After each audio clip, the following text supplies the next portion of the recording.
Well, you know what? There's a lot of races coming up this fall, and we are continuing to cover all of them. But there's one race, that you may not completely understand.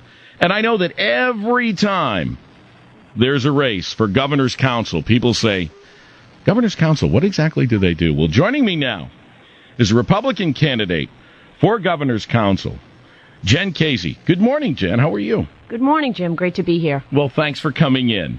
It's a pleasure to finally meet you. I think I met you briefly at I don't know if it was a Tea Party event or something, but why don't you just start by telling us what exactly is the Governor's Council? Great question. I've been getting that all over the 68 cities and towns in the 7th District. The Governor's Council is an institution that was created back in 1780 by Samuel Adams, one of our founding fathers. And it was put together then to be a check on what was deemed to be the puppet of the British government, the Massachusetts governor. And back then, they had a series of roles. They were a constitutional office. And today, over time, as a result of some scandals, the council has evolved. Today, it consists of 8 members, all elected throughout the state. So there are 8 districts. I'm running for the 7th district. Okay. And the council has a number of duties, but by far the most important thing they do is they approve all of the lifetime judges who take the bench in Massachusetts. So nobody becomes a judge in Massachusetts without a majority vote of the Governor's Council. They also vote on commutations and pardons, and they sign warrants that are sent over from the comptroller's office. And they appoint clerk magistrates, again, another lifetime appointment. So, what's a warrant from the comptroller's office? What exactly is that? Those are expenditures for the state. Okay. Budget items. Okay. And the council can say yay or nay? Correct. So that's incredibly important. I knew it had a deep history, and you're right, it was to check some of the power of the governor. But you are an attorney, correct?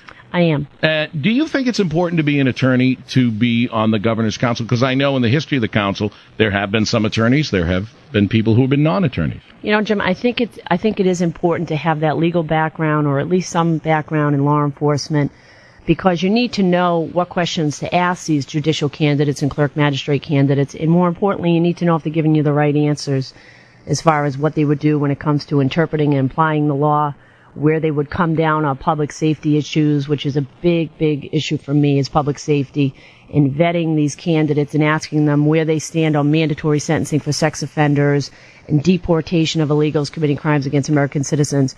And if you don't have that legal or that law enforcement background, you're really at a loss to know what questions to ask, whether they're meaningful, and more importantly, like I said, whether the answers are correct. We're talking with Jen Caissie, running for Governor's Council as a Republican. You are from, is it Millbury? Or Oxford. Oxford, I'm sorry. I didn't mean to do that. Where Pizza Post is located, my favorite place. You just mentioned 2 issues. Mandatory sentences for sex offenders, and you mentioned the other issue. Deportation. Now, is that kind of the litmus test that you would have for a person if they were to come before you and they had been nominated by the governor? If you found someone you thought was fairly competent, but they said, no, I don't believe in mandatory sentences for sex offenders, would you vote against them? I'd have a hard time, and I would have to inquire further as to why they don't. And really what it boils down to, Jim, it's not a litmus test. It's applying the law. Okay. We've got a problem in Massachusetts where our chief law enforcement official, Martha Coakley, the Attorney General, refuses to enforce the law when it comes to immigration. We have the same problem with our governor, and we need judges who are going to interpret and apply the law. And, you know, there's nothing wrong with that. There's nothing racist with that. There's nothing wrong with that. We need to get back to that.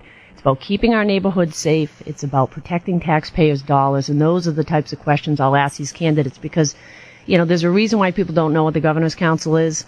It's developed a reputation, whether it's been earned or not, as a rubber stamp. And I think when it comes to lifetime appointments of judges and you pick up the newspaper, you read about bad people getting out of jail on light sentences, reoffending, hurting kids, people have had enough. I think they want more conservative judges on the bench when it comes to public safety. How do you feel about changing it? Out in Holyoke, there's Chief Anthony Scott, and he's a conservative, real tough law enforcement guy. He's done a great job in cleaning up Holyoke. But ever since he came here from Illinois to take the job in Holyoke, he has had run-ins with judges, especially in district court, about bails. He says, I send my guys out. They risk their lives to pick up somebody on a default warrant, which means that the person had a court date on a previous infraction and they didn't show up. and the judge brings them back in and then lets them go, or on a bail of $500. And he said, okay, I don't think judges should have lifetime appointments. But then because that wasn't going to happen, he's moderated his position and said, I want judges to have this. Okay, you can be appointed. The governor's council will approve them. But every 5-10 years, they've got to go in front of the voters to be reappointed. What would you think of something like that? I think that's a really healthy system. And Arizona has been in the news a lot these days. They have what are called retention elections, where the judges are appointed, and then every X amount of years, their number comes up, and they have to go on the ballot, and they have to stand by their decisions, and the voters get to vote on whether they stay on the bench or not. And I think that's healthy. I think that's a healthy balance between a pure election from the get-go for judges. Some states have judges are elected, and the what we have in Massachusetts, which is the pure appointment for life. So I think that's a healthy balance, and I think Massachusetts should really look at that. And that's an issue that I would look at. It would take a constitutional amendment, but the council, that's an issue that the council could study. In the past, Mitt Romney asked the governor's council to develop a report on capital punishment in Massachusetts. So that is a real issue, and I think we have a problem with accountability in Massachusetts when it comes to our lifetime appointed judges. And, that's not to say that we don't have great people on the bench. I think Worcester County, we're very fortunate. We have a lot of good judges on the bench, whether it's district court, probate court, where I practice a lot, or on the Superior Court. So, we have good judges out there, but can we make the system better? Because I think that's what it's all about. It's about accountability. You mentioned my hometown of Oxford. I'm a selectman out there. Been a selectman for 10 years.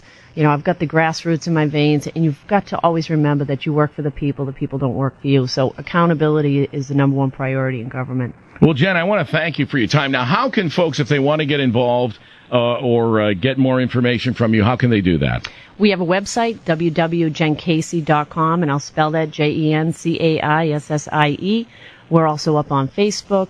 And if I may, Jim, put in a plug, we're having an event at Viva Bene in Worcester. Oh, my favorite place. Great food, Great atmosphere on September 9th at 5:30 from 5:30 to 7, and we'll be having meet and greets throughout the district at Applebee's and other places where, blue-collar, hard-working folks can feel free to pop in, and I'm happy to talk to them and tell them about this position because, you and I both know how important it is. Judges have a direct impact on our lives every day. Just pick up the newspaper and you see that. Well, Jen, I want to thank you so much for your time, and we wish you the best. And come back and see us as the campaign heats up. Sounds good to me, Jim. Thank you.